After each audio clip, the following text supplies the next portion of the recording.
Assalamualaikum warahmatullahi wabarakatuh. Selamat pagi anak-anakku di rumah. Salam sehat dari Mam Titin. Pertemuan kali ini masih di pertumbuhan dan perkembangan makhluk hidup. Subtema 1, pembelajaran 2, keragaman pada makhluk hidup. Kalian telah mengetahui ciri-ciri makhluk hidup, bukan? Salah satu ciri-ciri tersebut yaitu bergerak. Amati gambar untuk membedakan cara makhluk hidup bergerak. Ada yang berpindah tempat dan ada yang tidak berpindah tempat. Manusia dan hewan bergerak dan dapat berpindah tempat. Contohnya, cicak merayap, ikan berenang, manusia berjalan dan berlari. Apakah tumbuhan juga bergerak? Ya, tentu. Tumbuhan juga bergerak, namun tidak dapat berpindah tempat. Tumbuhan menggerakkan tubuhnya dengan lambat.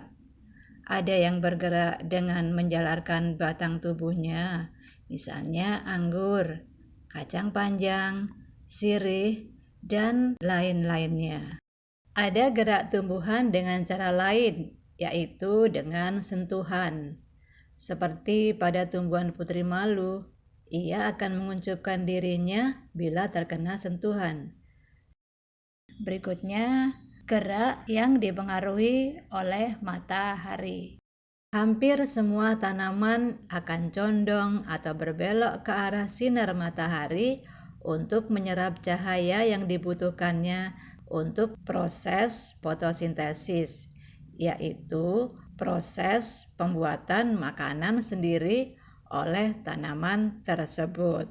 Contohnya tomat, anggrek, dan tanaman lainnya. Selain bergerak, makhluk hidup juga bernafas. Alat pernafasan makhluk hidup berbeda-beda. Manusia bernafas dengan paru-paru. Pada umumnya, ikan bernafas dengan insang, kecuali mamalia laut seperti paus dan lumba-lumba. Kedua mamalia laut ini bernafas dengan paru-paru. Apakah tumbuhan juga bernafas? Ya, tumbuhan juga bernafas. Pada umumnya, terdapat 3 alat pernafasan pada tumbuhan, yakni 1. Stomata, atau disebut kata lain dengan mulut daun. Yang kedua adalah lentisel, adalah lubang pada batang yang berguna untuk keluar masuknya udara. Dan yang ketiga adalah rambut akar, mengambil oksigen yang terdapat pada pori-pori tanah. Makhluk hidup juga tumbuh dan berkembang, artinya bertambah tinggi dan bertambah besar, bertambah ukuran dan beratnya. Tahapan pertumbuhan dan perkembangan manusia dimulai dari bayi, balita, anak-anak, remaja, dewasa, dan lansia, atau disebut dengan lanjut usia atau tua. Pada tahapan binatang ada bermacam-macam. Kucing, anjing, dan binatang menyusui lainnya mempunyai cara yang sama dengan manusia, yaitu diawali dari bayi sampai menjadi dewasa. Anak kucing tumbuh menjadi kucing muda. Kucing muda tumbuh menjadi kucing dewasa, dan kucing dewasa melahirkan anak kucing, begitu seterusnya. Pertumbuhan pada tanaman juga dimulai dari tanaman atau pohon kecil hingga menjadi pohon besar. Kita ambil contoh jagung yang ditanam dari biji, tumbuh akar berkecambah, tumbuh lagi batang, dan daun, berbunga, jadilah pohon besar dan berbuah. Demikian juga pohon mangga yang dimulai dari biji mangga, ditanam, tumbuh akar tunas, pohon kecil, pohon besar, berbunga, dan berbuah.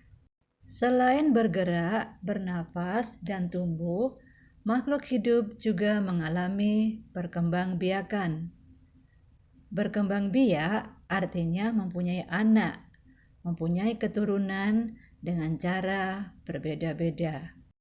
Manusia dan binatang mamalia atau menyusui lainnya seperti anjing, kucing, kuda, dan lain-lain berkembang biak dengan cara melahirkan. Ayam, burung, dan sebangsa unggas berkembang biak dengan cara bertelur yang dierami. Tumbuhan berkembang biak secara vegetatif alami dilakukan dengan menggunakan bagian dari tumbuhan itu sendiri. Contohnya dengan spora, tunas, akar tinggal, umbi lapis, umbi batang, dan geragi. Tumbuhan yang berkembang biak dengan spora antara lain seperti tanaman paku, jamur, lumut, ganggang, dan suplir. Spora terdapat pada daun tumbuhan bagian belakang, berbentuk serbuk dan disimpan di dalam kotak spora yang disebut dengan sporangium. Pisang dan bambu berkembang biak dengan tunas. Untuk contoh perkembangbiakan lainnya akan kita bahas di pembelajaran selanjutnya. Selain ciri-ciri yang disebutkan tadi, makhluk hidup butuh makan dan minum untuk memperoleh tenaga. Tenaga digunakan untuk beraktivitas. Ada 3 jenis hewan yang digolongkan menurut makanannya, yaitu 1. Karnivora adalah hewan yang hanya makan daging, anjing, buaya, harimau, dan lain-lainnya. Kedua, herbivora adalah hewan yang hanya makan tumbuhan. Contohnya kambing, jerapah, sapi, dan lain-lain. 3. Omnivora adalah hewan yang makan daging dan tumbuhan. Contohnya ayam makan jagung dan juga makan cacing. Burung makan pepaya dan juga makan ulat. Selain ayam dan burung, ada beruang madu. Ia memakan apa saja di hutan seperti aneka buah-buahan, berbagai jenis serangga dan pucuk tanaman hutan tropis, termasuk juga bunga dan tunas tanaman jenis palem. Beruang madu sangat suka makanan durian, cempedak, dan berbagai jenis buah lain. Ciri-ciri yang lain dari makhluk hidup adalah kemampuan menanggapi rangsang atau disebut iritabilitas. Rangsang dapat berupa sentuhan, cahaya matahari, air, suhu, dan lain-lain. Hewan dan manusia dilengkapi dengan alat indera untuk menanggapi rangsang. Jika kita melihat matahari atau sinar yang menyilaukan dengan cepat, kita akan menutup mata dan akan terasa sakit jika dicubit.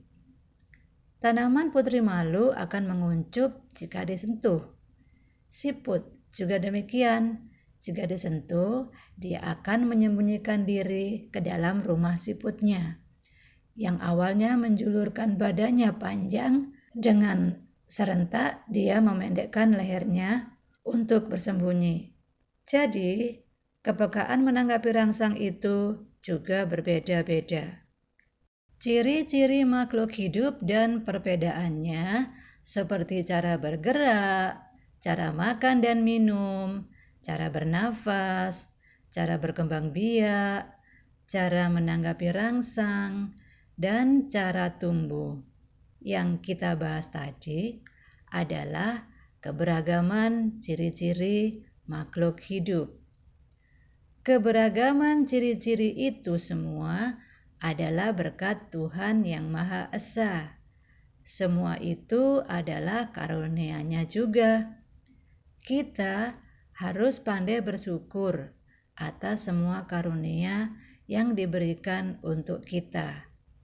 Ada banyak cara untuk mengungkapkan rasa syukur kepada Tuhan. 1. Menjaga kesehatan tubuh. 2. Taat terhadap perintah Tuhan dan menjauhi larangannya. 3. Taat terhadap orang tua. 4. Suka membantu orang lain, dan masih banyak lagi. Bersyukur adalah berterima kasih. Mensyukuri nikmat Tuhan sebuah bentuk pengamalan Pancasila, yaitu sila pertama yang berbunyi ketuhanan yang Maha Esa.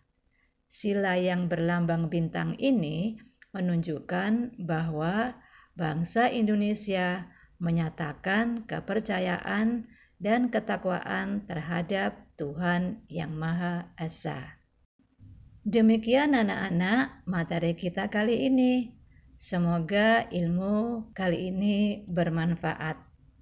Akhirnya maafin sampaikan, wassalamualaikum warahmatullahi wabarakatuh. Salam sehat.